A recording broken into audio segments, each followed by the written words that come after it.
Well, the earliest food memory for me takes me back to my days back at home, where probably my mom or my grandmom used to cook some typical Bengali home style food, and I think nothing can be better than that.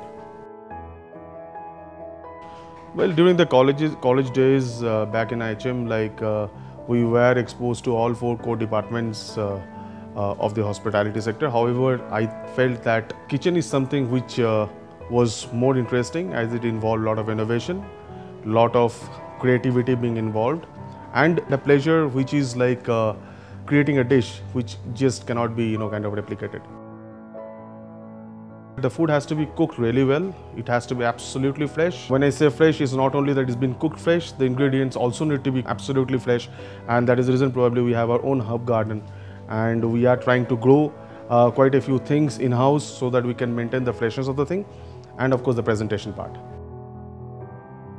I follow the slow cooking movement, where the food is cooked really very slow to bring the best out of the ingredients, to maintain the nutritional value, and overall the product comes out really well.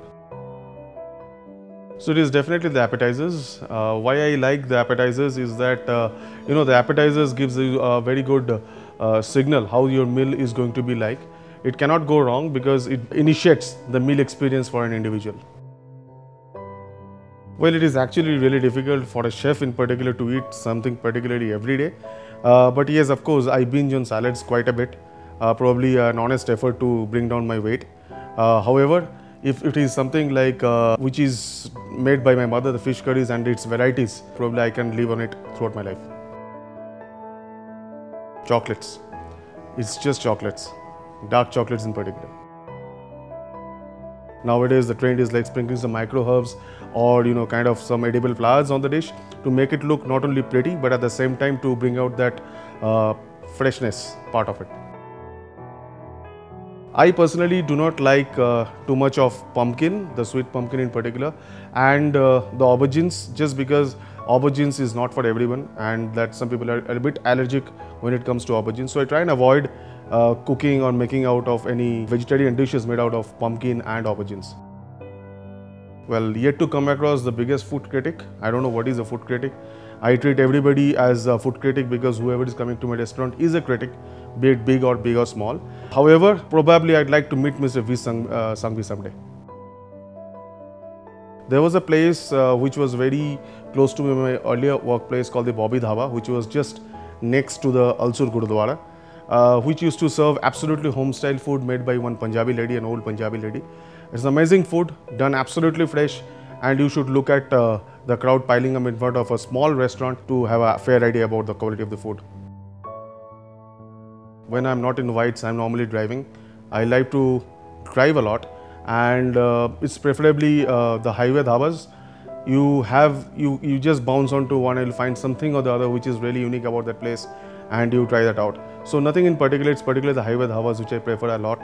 However, in my last time when I drove down to Coorg, on my way to Coorg there was a restaurant in between. It was a small breakfast joint. The breakfast served over there was again absolutely fresh, very nicely done, and though it was not a very fine plating or kind of a thing that you found over there, but the quality is something to die for.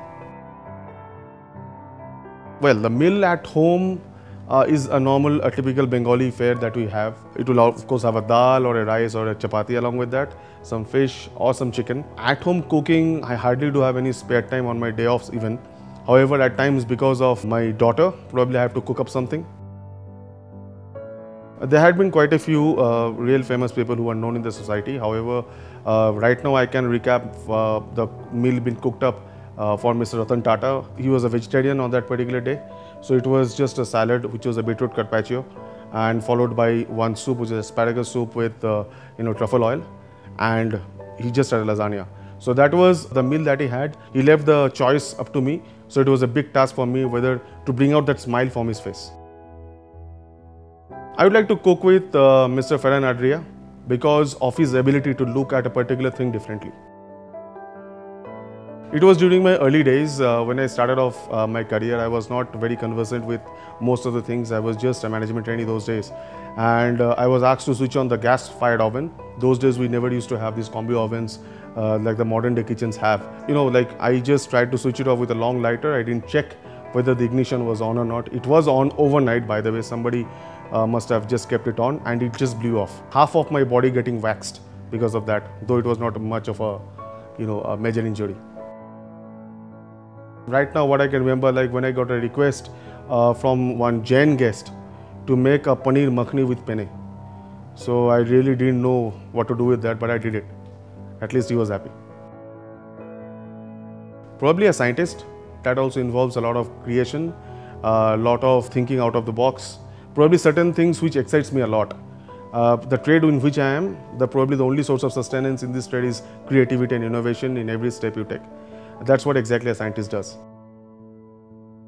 It would be the famous classical combination of beetroots with chèvre with a bit of a pomegranate.